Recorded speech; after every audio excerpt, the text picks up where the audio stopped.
I went to the Life Day festivities at Disneyland, and all I got was the Stellan Gios Legacy Lightsaber box set. And this giant Lothcat plushie. It's just so fluffy! Let's take a look.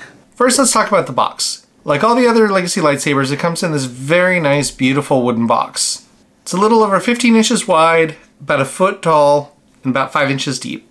And unlike the other boxes that either swing open or slide off to one side, this one slides off in both directions. So you have to open up these little latches on the lid, and then it can open up for a nice reveal, which is a little less interesting when the comic book is there, but these do slide all the way off.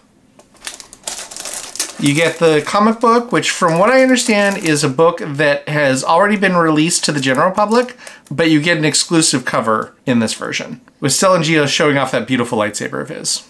We'll look at that more in a minute. Then you have the instructions on how to operate, how to insert the side blades, a little bit of legalese. You have the numbered card. There were 5,000 made worldwide. This one is 1460. This is not attached to anything. It's just included inside of it. And then the styrofoam insert comes out to reveal the hilt itself. Now let's try that reveal one more time. If you're displaying this with just the hilt in it, that reveal is much nicer.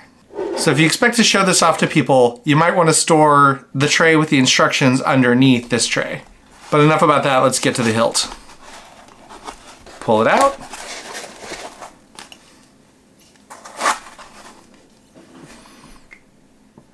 And that's what we've come to see. Once you have it out, the hilt itself is beautiful. There was some concern after the initial photos that it might be a very plasticky material. I can tell you that is not the case. This is all metal. It looks very, very nice, especially considering that this is a hilt that has only been shown in comic books so far, not in live action. It looks very nice. As usual, ignore the orange stickers. Those you can peel off. It is heavy, which is a given considering it's a Legacy lightsaber. You can say that about all of them. This one weighs in at 2 pounds and 14 ounces, so a little under 3 pounds. But considering how fancy a blade it is in a two-hander, it's not too bad. You have the activation switch right here that slides up and down. We'll show you that in a minute when we have a blade in it. Would have been nice if this was the activation switch, but oh well. This is not a button, it's just part of the decoration. It does have a CoverTech wheel on the back so that you can hang it on your belt. Or you can get crazy and make yourself a leather holster like Stellan Gios uses, but that's a whole separate DIY project. To put in the blade, as usual, you remove the blade cap. It works with the standard Legacy lightsaber blades. As usual, those are sold separately and come in 26, 31, and 36-inch varieties. So you slide it in, line it up, push, and twist. And then you're ready to light it up.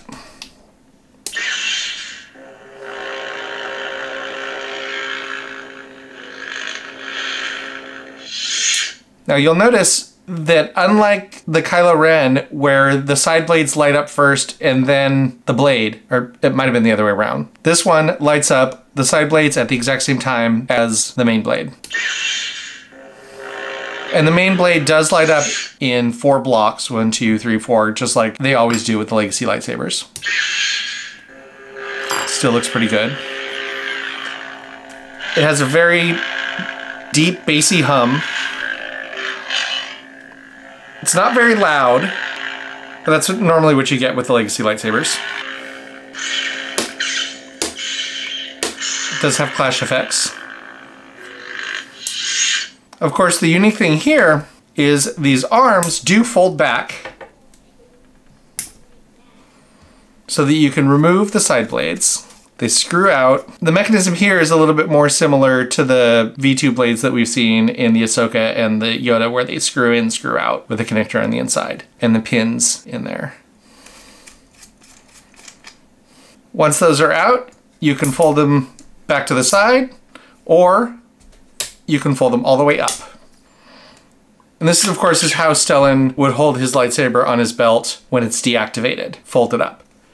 There was initially some photos that showed him all the way down, which is absolutely not the way that it is in the comics, and some people were freaking out that they might have gotten it wrong. It actually would have been nice if there was a mechanism that would block it from going down any further than about here, so that you could still get the blade out, but people wouldn't be confused into thinking that it should go all the way down. But hey, some people who haven't read the comics may like it that way. And honestly, it gives a really nice, solid click to put it in place. So the way that that matches up just perfectly with the side blades is a really nice effect. This is not cheaply done. It's very solid. What I don't know yet is whether or not the blade will still light up without the side blades in.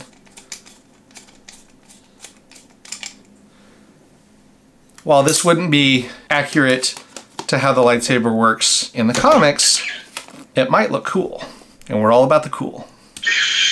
Yep. Yeah, even without the side blades, this is a beautiful saber. It's so shiny. My lighting here is not very good, but trust me, this is beautiful. Of course, you gotta imagine it in world. One flip of the switch, and you're ready to defend the Republic. On the back, it does have that CoverTech clip. It doesn't come with a belt clip, but if you have one of the Galaxy's Edge belt clips or any other CoverTech clip, it'll slide in and lock into place so that you can carry it on your belt. And again, if you're carrying it on your belt, you would want to have the side blades out and the claws facing up. To change the batteries, you screw off the pommel. I was pretty surprised at how heavy this pommel is. It's 9.5 ounces just for the pommel, over half a pound. That's some pretty solid metal. I almost would have preferred the pommel to be a little bit less heavy, but I haven't swung it around with a 36-inch blade in it yet, so I may change my mind. So inside is the usual type of cartridge that you have that has the speakers and the batteries inside. You undo this one tiny Phillips screw, and inside there are 3 AAA batteries. Pretty easy to swap out. Line it back up, pommel back on. When you screw it back on, it actually lines up really well so that the design is on the front and the CoverTech is on the back. That aligns just as well as you would hope it would.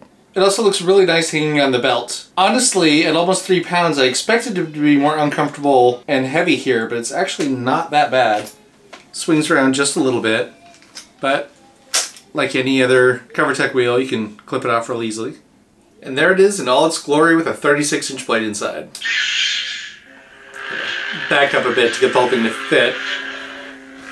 It does feel really nice, like a proper two-handed broadsword. It is a little bit uncomfortable in the hands. Honestly, with any Legacy, I wouldn't use it for dueling. This one, you get a little bit of the greavellies up here in the way of your hand and the CoverTech wheel down here. But as a display, as a toy, and for a little bit of friendly sparring, man, that is a pretty hilt.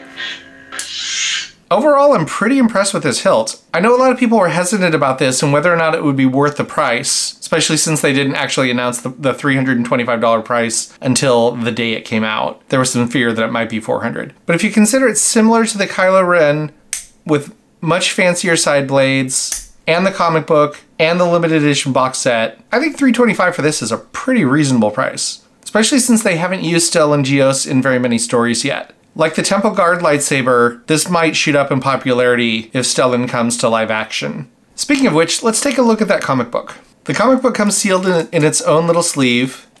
I think theoretically it's supposed to open along here, but mine came 2/3 already unsealed on the side, so I'm just gonna rip it the rest of the way on the side.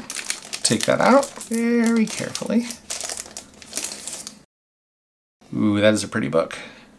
As you can see, it lines up pretty well to the design. It's got the red little bauble, all the designs, a little filigree on the side, the claws.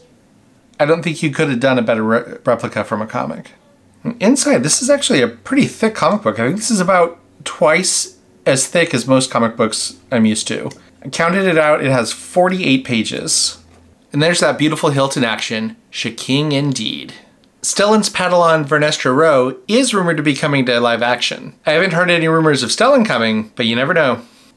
It looks like this book is a collection of short stories. The First Mission by Justina Ireland and Yale Nathan. Set for Life by Charles Soule and Sam Beck. No Stone Unturned by Claudia Gray, Jason Liu, and Megan Hong. I don't know if this one is Crash and the Crew or Do What They Do by Daniel Jose Older and Jesse Lonergan. And The Hall by Kevin Scott and Stefano Simeon, plus a galactic data file and an advertisement for the books in the back.